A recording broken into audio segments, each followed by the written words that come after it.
এটা হচ্ছে বাংলাদেশের এমন একটি জায়গা যেখানে একসাথে একেবারে তিনটি ঐতিহাসিক স্তম্ভ দেখা যায়। এটা হচ্ছে রূপপুর পারমাণবিক বিদ্যুৎ কেন্দ্র, লালন শাহ সেতু এবং সেই বিখ্যাত হার্ডিং ব্রিজ। আজকের গল্পটা থাকবে আমাদের এই হার্ডিং ব্রিজ নিয়ে। হার্ডিং ব্রিজ বাংলাদেশের অন্যতম দীর্ঘ একটি রেল সেতু। এটা প্রায় 1.8 কিলোমিটার দীর্ঘ একটি রেল সেতু। তৎকালীন ব্রিটিশ ভাইসরয় লর্ড হার্ডিংসের নাম অনুসারে এটির নামকরণ করা হয়। আমরা এখন এই সেতুর উপরে ওঠার চেষ্টা করব। একেবারে পানির মাটির কাছ থেকে সেতু পর্যন্ত যেতে প্রায় অনেক উঁচা, এটা প্রায় পাহাড়ের মতো সমান। তো আমরা সবাই একটা গ্রুপ, বাবু ছিল, ছোট ছোট বাচ্চারা ছিল, ওঠার চেষ্টা করব। আচ্ছা ওঠো ওঠো, আগে একা ওঠো। হ্যাঁ আস্তে আস্তে আস্তে বাবা, হাত দিবে না। হ্যাঁ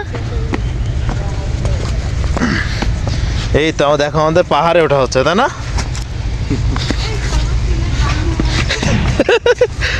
শুধু শুধু সিলেট যাওয়ার দরকার আছে?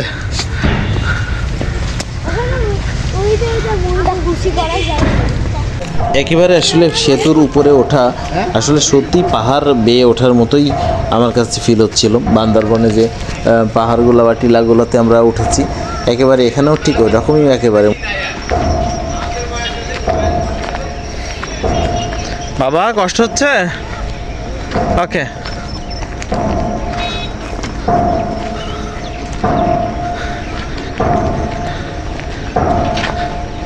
এই বান্দরবান পাহাড়ও এরকমই, এর থেকে আর একটু হয়তো উঁচা হবে।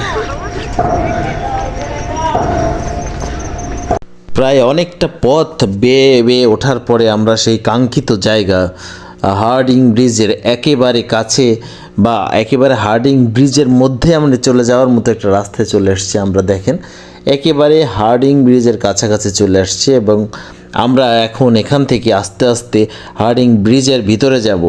আসলে সত্যি চমৎকার একটা জায়গা, যারা দেখেননি তাদের দেখার আমন্ত্রণ রইল। ও আচ্ছা, একটা কথা তো বলতে ভুলেই গেছি, এখানে উঠতে গেলে কিন্তু অবশ্যই স্থানীয় লোকাল যে পুলিশ ফাঁড়ি, সেখান থেকে পারমিশন নিয়ে আসতে হবে, তাছাড়া আপনি এমনি এমনি উঠতে পারবেন না। এই হার্ডিং ব্রিজটি কুষ্টিয়া এবং পাবনা জেলার সংযোগকারী একটি সেতু। কুষ্টিয়া ভেড়ামারা এবং পাবনার ঈশ্বরদীকে সংযুক্ত করে প্রায় 100 বছর ধরে পদ্মার বুকে এখনও সগৌরবে দাঁড়িয়ে রয়েছে এই ব্রিটিশ আমলের তৈরি এই হার্ডিং ব্রিজ। যারা এখানে উঠবেন তাদেরকে একটু সতর্ক করি, আপনারা বাচ্চাদেরকে অবশ্যই খুবই সেফ রাখবেন, কারণ এখানে প্রতি মুহূর্তে বিপদ। আমরা প্রথমে বাবুদেরকে তো ছেড়েই দিয়েছিলাম, কিন্তু একেবারে যখন ব্রিজের কাছাকাছি চলে আসবেন অথবা আপনারা ব্রিজের ভিতরে যখন হাঁটবেন, খুব সাবধান। বাচ্চাদেরকে 1 মিনিটের জন্যেও আপনারা হাতছাড়া করবেন না, কারণ 1 সেকেন্ডের ব্যবধানে একেবারে সঙ্গে সঙ্গে বিপদ ঘটতে পারে। সুতরাং বাচ্চাদেরকে হাত একেবারে শক্ত করে ধরে রাখবেন। সবথেকে আকর্ষণীয় বিষয় এখানকার, আমি বলবো এক ধরনের সৌভাগ্যেরও বিষয়, যে আপনি হার্ডিং ব্রিজের উপরে থাকবেন আর আপনার পাশ দিয়ে একেবারে ট্রেন চলে যাবে।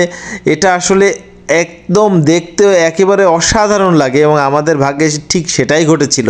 একেবারে আমরা ওঠার সাথে সাথে ঝকঝক করে একটি ট্রেন চলে গেল এবং আমরা দাঁড়িয়ে দাঁড়িয়ে দেখলাম। এটা যে এত সুন্দর ভালো লাগা কাজ করে, যারা দেখবেন তারা বুঝতে পারবেন।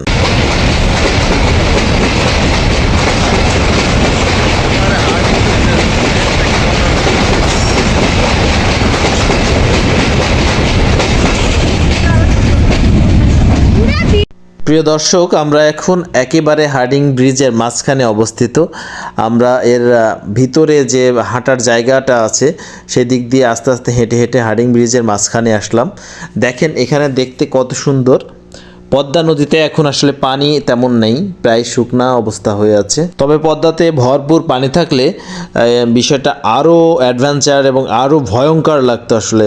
তারপরেও আমরা বেশি দূর যেতে পারি নাই, কারণ আমাদের খুব ভয় লাগছিল। আর সাথে যেহেতু বাবু ছিল, ছোট বাচ্চা ছিল, এই কারণে বেশি দূর আগানোর সাহস হয় নাই।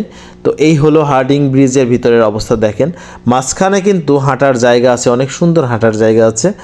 যাওয়া যায় কিন্তু ভয়ে ভয়ে ভয়ে ভয়ে, যাদের হার্ট দুর্বল তারা কিন্তু এভাবে যেতে পারবেন না। ভিডিওটি ভালো লাগলে অবশ্যই লাইক কমেন্ট শেয়ার করে পাশে থাকবেন। আর নতুন নতুন ভিডিও নিয়ে আমি আবার আসবো, সে পর্যন্ত ভালো থাকবেন, ধন্যবাদ।